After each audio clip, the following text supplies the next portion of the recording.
तुझं आहे ना खरं प्रेम माझ्यावर? हो, माझं ना तुझ्यावर खूप प्रेम आहे. ऐक ना, आपण आहे ना लवकरच लग्न करू. हो रे, मला पण तुझ्यासोबतच लग्न करायचं आहे. पण बाबा नाही मान्य होणार रे. अगं, तू सांगून बघ ना एकदा. अरे सांगितलं तरी ना मी, तरी ते नाही एक्सेप्ट होणार. अगं पण आपण थोडाच टाइमपास केलाय, खरं प्रेम केलंय ना. तू एकदा बोलून बघ. जर त्यांनी नाही ऐकलं ना, आपण पळून जाऊन लग्न करू. काय बोलतोयस तू? कळतंय का तुला तू काय बोलतोय? काय बोलतो म्हणजे? जे खरं तेच बोलतोय ना. तू नाही का येणार माझ्यासोबत पळून?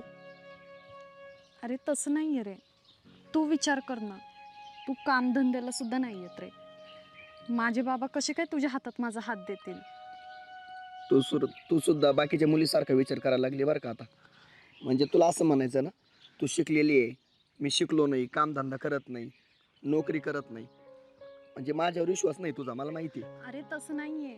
मला तुझ्यावर खूप विश्वास आहे आणि मला हे सुद्धा माहिती आहे तू माझ्यावर खूप प्रेम करतो. मी पण तुझ्यावर प्रेम करते रे. अगं, लग्न झाल्यावर मी काहीतरी करेल ना, काहीतरी व्यवसाय करेल.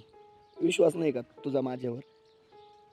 आहे, पण कसं बाबांना मी सांगू? हे बघ, एकदा बोलून बघ. नाहीतर आपण आहे ना सरळ पळून जाऊन लग्न करू. अगं विश्वास ठेव माझ्यावर. मी आहे ना तुझ्याशिवाय नाही जगू शकत. खरंच.